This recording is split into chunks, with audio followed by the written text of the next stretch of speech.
Terence Crawford versus Kell Brook. Confirmed November the 14th, 2020. Reaction video. We told you. We told you all the way back when this first was being whispered, when Brook was in America and they came face to face with one another. Right there and then, as far as I was concerned, a fight was made. You understand? There was an Amir Khan fight, but after Amir Khan was going to be Kell Brook. Am I surprised? No. That's how boxing works. People fall for the okie doke every time. So you see fighters like how you see Kell Brook, who usually keeps himself at home, go over to America and facing off with Terence Crawford. That's to build promotion for the fight. Do you get it? That's to build promotion for the fight.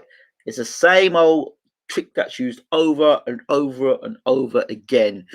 Do you understand the possibility of the fight? What would that fight look like? What would it be like? So there you have it. People say, where's your source? Well, I've been telling you for ages. Sometimes you don't need sources. You just need damn common sense. So the fight's made, more or less, for November 14th. My initial thoughts. I'll tell you what this fight reminds me of. For those of you who can take your minds back to when Lennox Lewis went to fight Gary Mason. Lennox Lewis was the he was the European champion, and Gary Mason was the British champion. So it might have been for British Commonwealth and European titles, actually. I'm not sure. But that night, it was Britain and Europe being unified in a big heavyweight clash between two unbeaten heavyweights. I believe Lennox was about 14 or 15-0, and Mason was 35-0 or 36-0 unbeaten. It was a reckless fight to make. Gary Mason at the time was ranked 4 in the world. His next fight would have been, had he beaten Lennox Lewis, would have been to fight. He didn't have to fight Lennox Lewis to fight Gary Mason. He could have not fought, then had his world title fight against George Foreman at the time. Yeah, he was in the top 4, Gary Mason at the time. I'm not comparing this fight in terms of their heavyweights or even the positioning of where those two guys were in their careers. It's not about that. What I'm talking about is what Lennox Lewis and John Davenport, I think it was John Davenport, and Harold Shadow Knight, I think Shadow was in his corner at the time, I'm not sure. But what they focused on at the time was Gary Mason's weakness. It wasn't Gary Mason's weight that they were targeting. They knew Gary Mason was a big puncher. What they targeted Gary Mason was because of his torn retina and his eye. So Lennox Lewis had a X mark on his long punching bag, and he had an X targeted on it. All it was to jab, because they were targeting Gary Mason's, I think it was his left eye, might have been his right eye, but they were targeting that eye because they knew that was Mason's weakness, and they targeted it throughout the fight.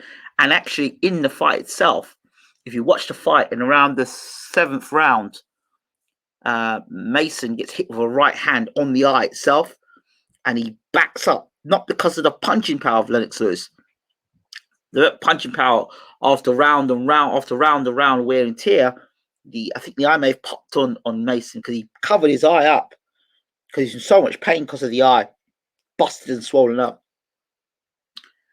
And that's where Lennox went for him. And then Mason came fighting back. But in the end, the referee stopped the fight. Not because of Lennox's real punching power, but just the constant targeting of the face of Gary Mason. That's how the fight was stopped. Now, let me tell you something about Crawford's team. And I've met Bomac, spoken to him at length. Let me tell you something about him and his team. Crawford's a nasty piece of work, and I say that with the greatest respect because I like that in boxing. I like to see fighters that have got a mean streak, a nasty side about them, and Crawford has got that in bags, almost like a bully. Do you understand? And they will do one thing and one thing in particular. They will target Brook's eye that is damaged. Good morning, Denise. They will target Brook's eye. They will target Brook's eye.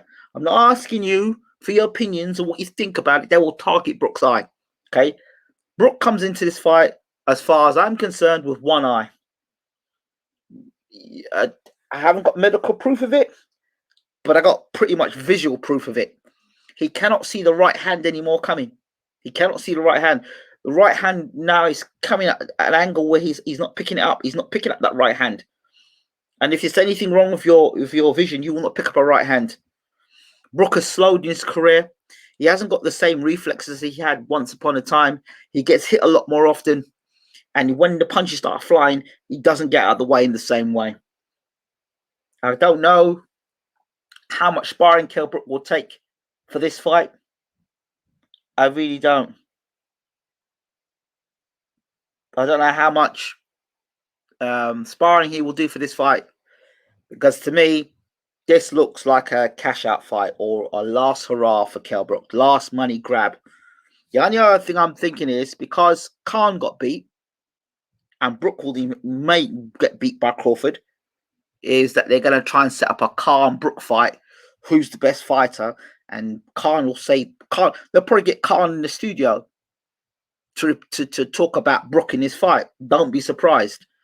That's the sort of stuff that they're boxing and then get afterwards Brook and Khan in the same arena at the same time and get them talking to one another. These are all scripts in boxing. I could write the script in boxing. So don't be surprised.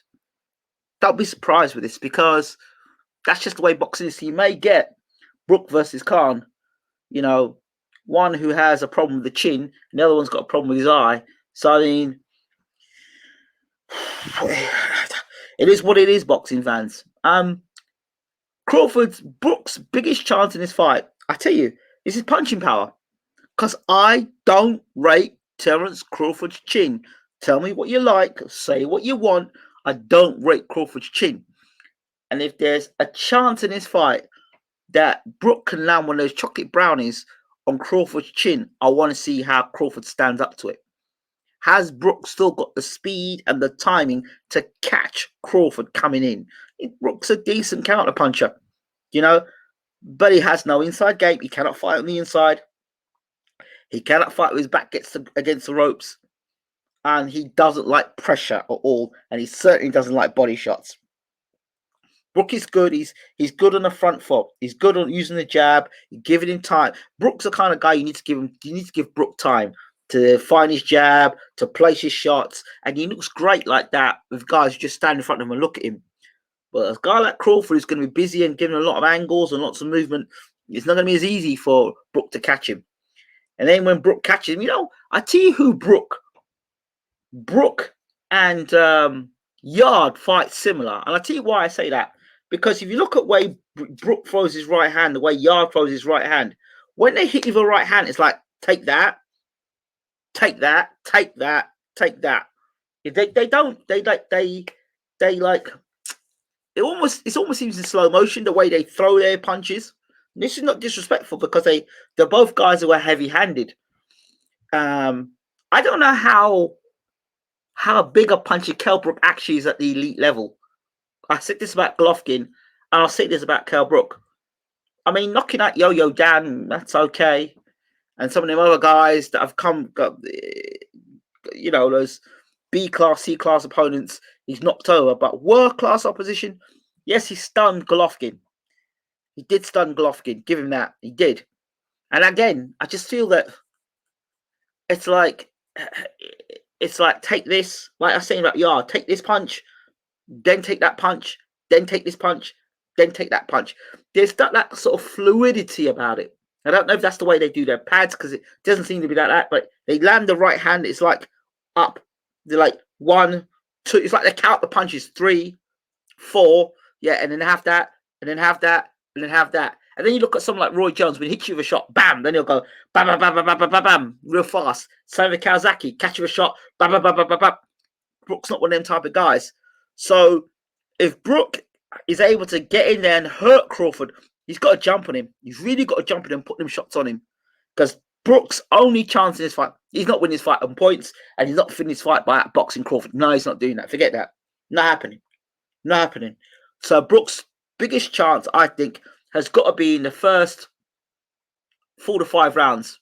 4 to 5 rounds, I say. He hasn't been active.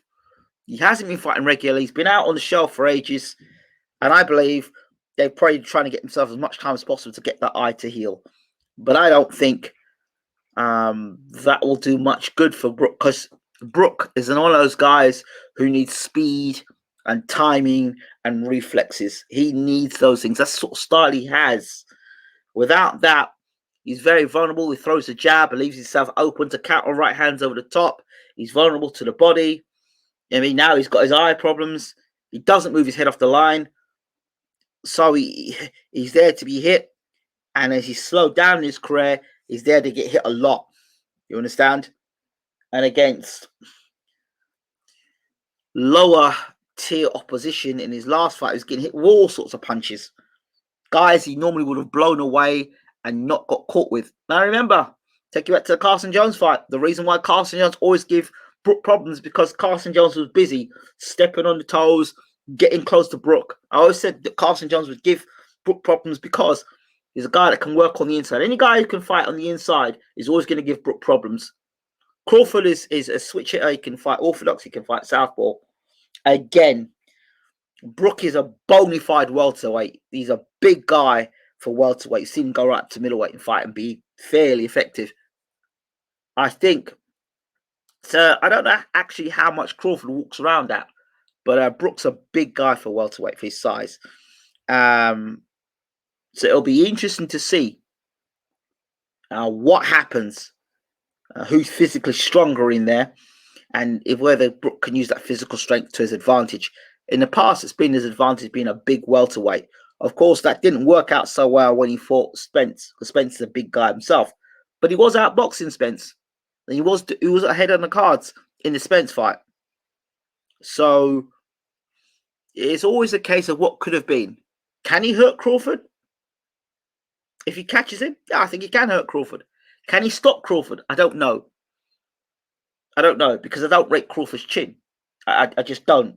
And because I don't rate Crawford's chin, and he hasn't really been hit on it by anybody of real consequence. He got hit the other day by that the green machine, was it? A guy that Ray Robinson beat more convincingly. And notice he didn't want to take the Ray Robinson fight. It shows you the kind of champion we've got today in Terence Crawford. That's why nobody really is caring for Crawford. You look at a man like Errol Spence. I don't think he should be coming back and fight Danny Garcia on the off. But look at the guy. Comes out a car crash. He's going to make this big fight. If he really wants to make the Spence fight, Crawford, he needs to be fighting guys with more credibility. He needs to walk around with more credibility. He needs to be fighting people with more credibility. James said it best the other day. He's not pulling any crowds. He's not pulling any crowds in when there were crowds. So whatever Crawford's doing now, he's badly managed. He needs to be fighting guys with bigger names. I don't know if he's trying to build his UK audience here. I don't know if that's what he's trying to do, because that would make sense. Khan, then Crawford. So I don't know. I really don't know. So it will be interesting to see how this fight goes and what Crawford plans to do after. But you can't keep having fights like this. I hope they force Crawford to fight Porter after this Brook fight. I really do. And it would be funny if Brook were to land a chocolate brownie and hurt Crawford and stop him. But Crawford's a favourite for this, fighting a one-eyed guy. All right, that's it from me. Thank you for watching, and all the best.